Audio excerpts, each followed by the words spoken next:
All of our 2025 harvest videos are proudly mid-rail and free thanks to the support from Waterboy solar water pumps and GLT aluminium tipper trailers. Alright, quick one guys. Our sponsors Waterboy are having a Black Friday sale from the 24th of November to the 1st of December. It's some really good deals on some of their solar pumps. Go and check them out, support them, and yeah, we'll get back to the video. Cheers.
Welcome back to another, what are we up to, Joe? How many episodes are we up to on the harvest? I think this is number 5, but to be honest with you, I can't keep up. There may be 3. I can't keep up with the days, let alone keep up with how many episodes I put out on YouTube. So anyway, I could probably go back and look at that.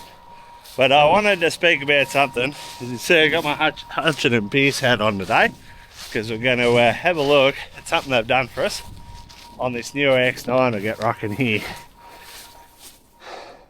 That's it there. The HarvestLab 3000.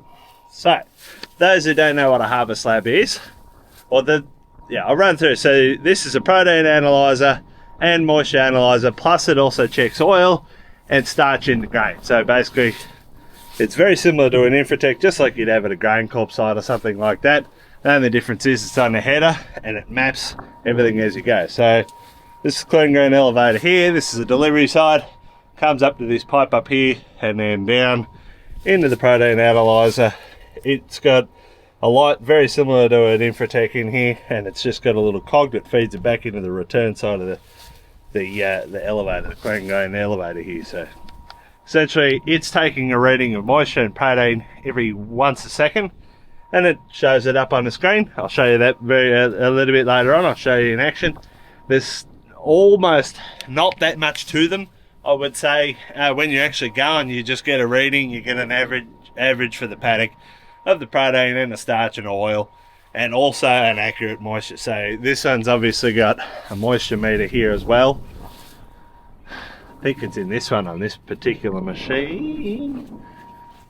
On the back side here. I don't know. This new one's got a slightly different moisture meter. That's the standard X9 moisture meter you get with every header. Well, this has got a more accurate one. So far it's holding up to be reasonably accurate. We were having some problem with moisture in our canola that we were trying to harvest the other day. Didn't work, so we ended up coming back to barley. But this was pretty accurate. We didn't think it was, and then we double checked and triple checked, and yes, it's very accurate. So it is a little bit variable. It's about the only thing I'll say, but the average generally tends to be right. I think the crop we were looking at was variable anyway. So that's the HarvestLab. It's mapping as it's going. We're going to have a look at that data after we're done. So far, the agronomist is in touch. He's been looking at all the data, and he reckons it's coming through pretty good. Can see some variation across the paddocks, which is what we're trying to do. We're going to take that data and try and make a variable rate nitrogen map out of it based off the protein and where it's come from. Interestingly enough, for the little bit of the map that I've seen, you can look at it on your phone. It was in it was variable in different spots to where you'd expect. Like you sort of expect similar to yields, like your swamps area and your high rises and that, you sort of expect them to require different amounts of nitrogen. Well, that doesn't seem to be 100% the case. We're going to have a look at those maps though later on in another later video after harvest finished. But I thought I'd just show you this this machine in situation as it was here. You can get them for any of the new age John Deeres. Can't tell you how old they go back to. Like, I don't know if you can get your S680s and S690s and that. Probably, but I'm not sure. So just consult your local John Deere dealer. Thanks to Hutch and Pierce for coming to put this one on here. This other one was going to get one as well, but we ended up, unfortunately, we put our order in too late and we were having a bit of trouble getting our hardware. So this one doesn't have one, so we're going to have half of our data missing, but we're hoping to just sort of blend them together and mix them and get them right, you know what I mean? So we'll see how that works. Go and check them out. I'm going to put the link in the description below. You can find them, get a quote, see what you reckon. Personally, I think these protein meters should have been on here for a while now. Like, we've been waiting for a factory option to actually just integrate them into the existing system using the integrated computer in the cab. Well, this is that's what we've been waiting for.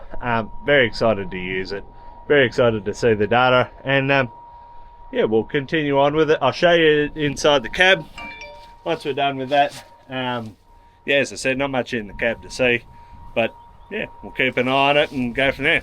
The thing I failed to mention before is you can actually take the guts out of this thing, and you can also feed a sample port in the top if you like. So you can just take that out, run a funnel in the top, feed grain in the top, and it'll give you a protein analysis on the screen, and you just hit this button and it sends the sample through. So it's a manual option too, so if you haven't got like an Infratech or something on your farm, you could use this as a standalone protein meter.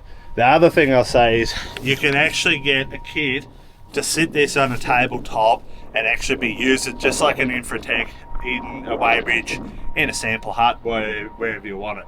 This one here will probably end up at our drying silo, a drying setup, sitting in there testing moisture is what the plan is. So not only is it just sitting here for 11 months of the year, we can take it and use it, particularly if you haven't got something already, and you'll know it's going to be very accurate, because by all accounts it is very accurate so far. I haven't had anything to worry me so far. It's looking pretty good. The time has arrived, people. We're going to check out that HarvestLab in a second here, but we're about to head into the Delft country here. So I might do a different counter for that, I think. We're going to unload. This is not on the bowl here. No, I'll do a different counter. We can see exactly what it's yielded compared to the rest.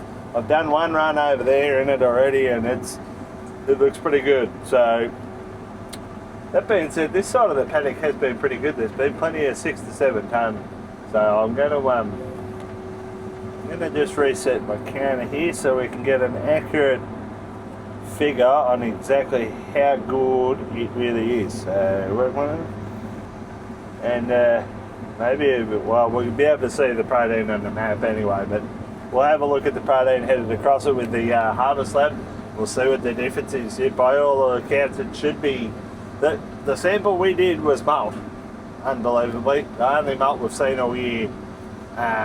So yeah, we'll see what it actually looks like when we harvest it here.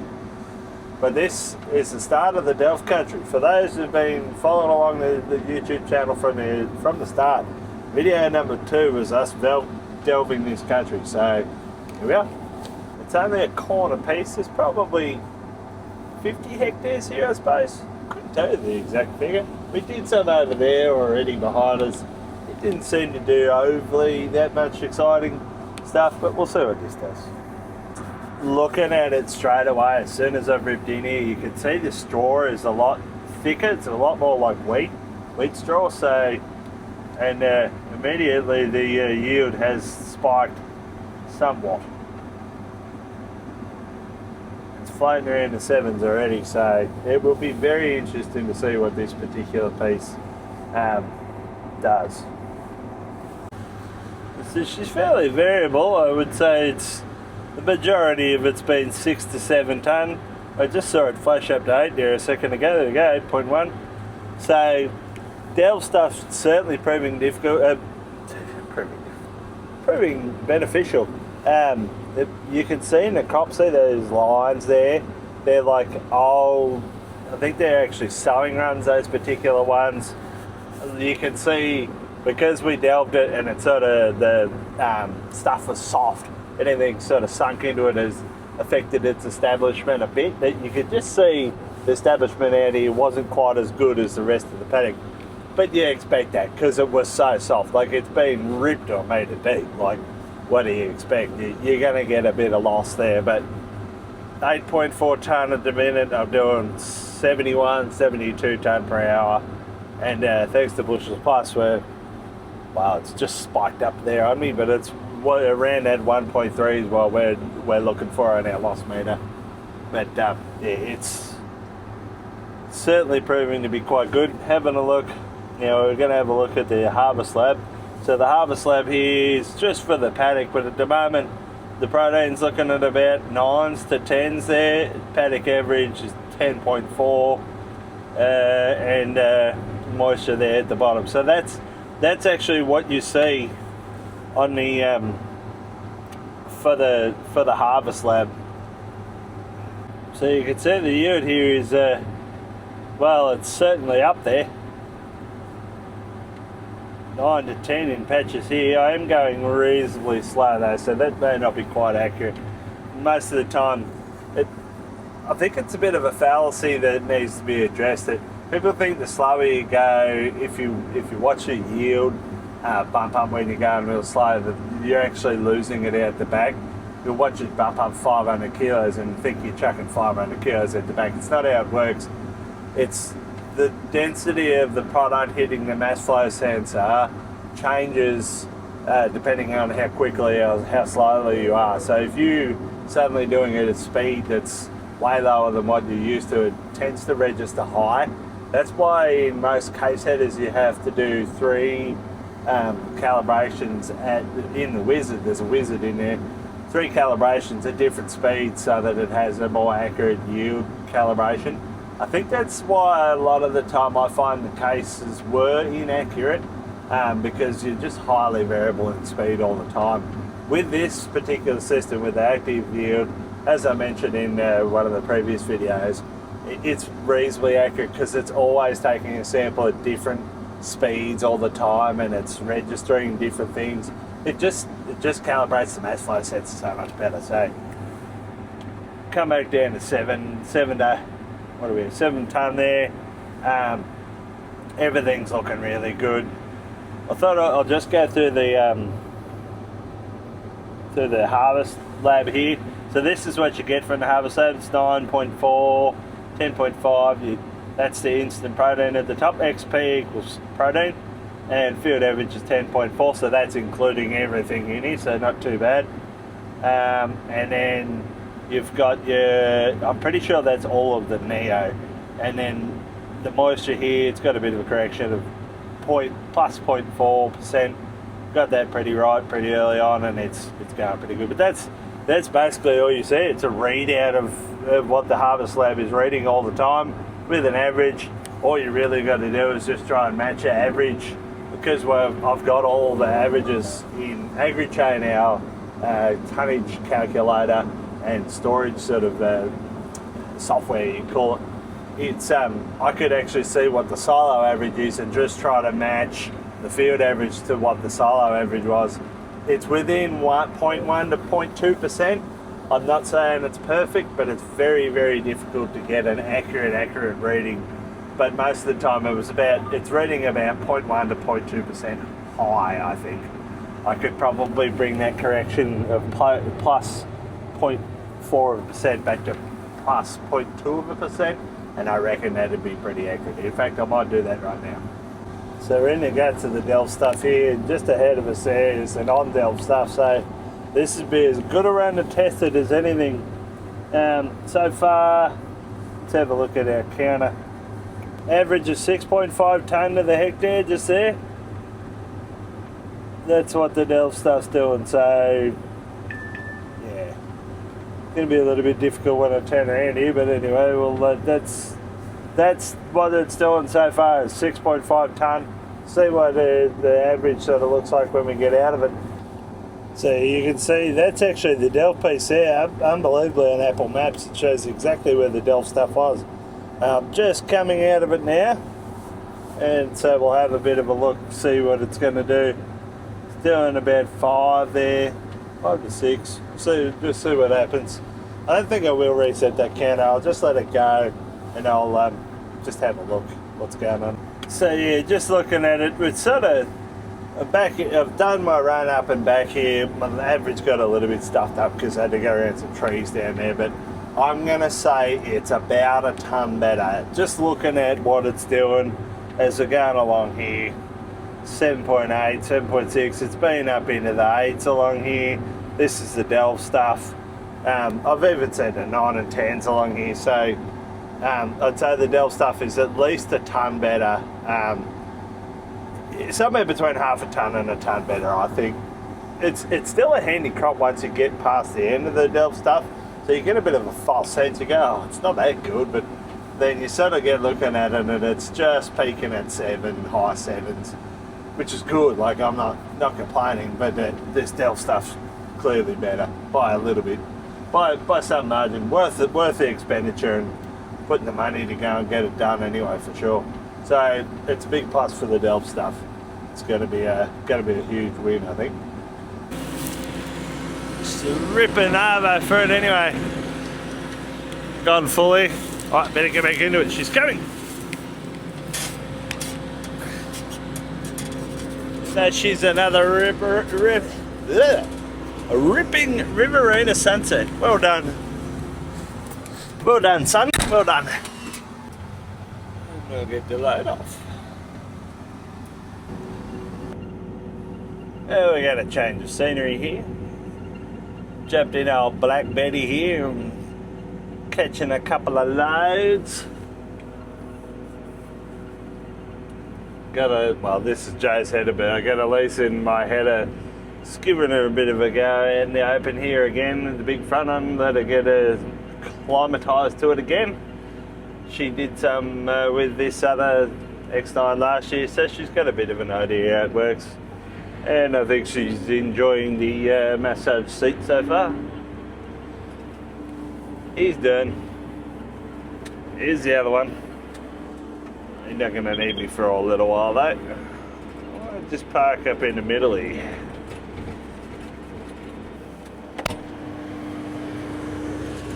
Oh, it's windy out there.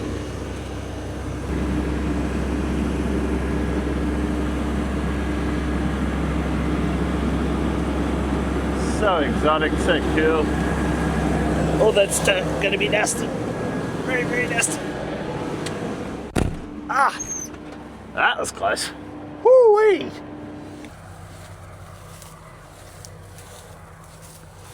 Better check out the new flag on the Black Betty here.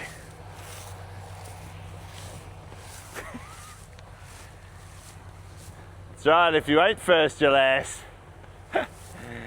It's shake and bake time. Shake 'em and bake 'em. There she is in all her glory. All 2,550 bushels. 2,550 I think is the one I was looking for. Here's our barley. A little bit poorer down here. We're down at the Arundel block now. It's I would say it's about 3 to 4 tonne down here, unfortunately. The rest of it's going about 4.5 to 5 up the hill there, but she's pretty poor down here. So there's not much on really. We've got 2 bins down here. I don't think we really need 2 bins, but we got 2 bins, and yeah, we're just Just chugging away at the barley. We should have this knocked over maybe another 2 or 3 days. Then we'll go back home, start the canola, and go from there. But yeah, she's been, the days are long, the days are fine, but it seems a bit slow going, even though we're still ripping 200 plus hectares a day. We did 190 hectares from about 11 o'clock yesterday after we moved here to Arundel, so we're ripping some grain. There's no, these hectares are getting smashed, but it just seems slow. Dinner has arrived. Finally my Uber Eats has arrived. You don't look very edible there, Travis. Hello, Chloe. Hello, Sam. Hi. Here you go. There you go. Bag full of snacks. This what I need. Daddy's very, very hungry. Very hungry. Yes, you love the camera, don't you? I wants us to go getting attracted, don't you? Hey? You getting attracted? Hey? Just gonna start circling here because we can. There you go.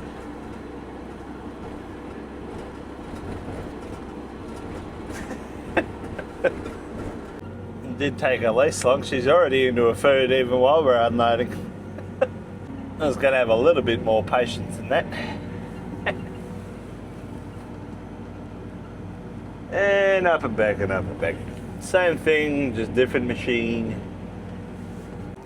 Got myself some Mexican rice here with some salsa and little bicky bix, whatever you call them, tortilla chips. I don't know, I'm not a Mexican. It's pretty bloody tasty. Thanks Tamara, thanks Sam for the delivery. Could be worse.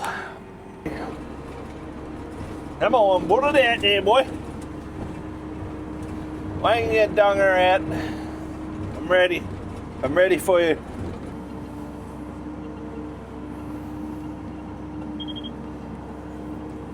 Hit me with your best shot.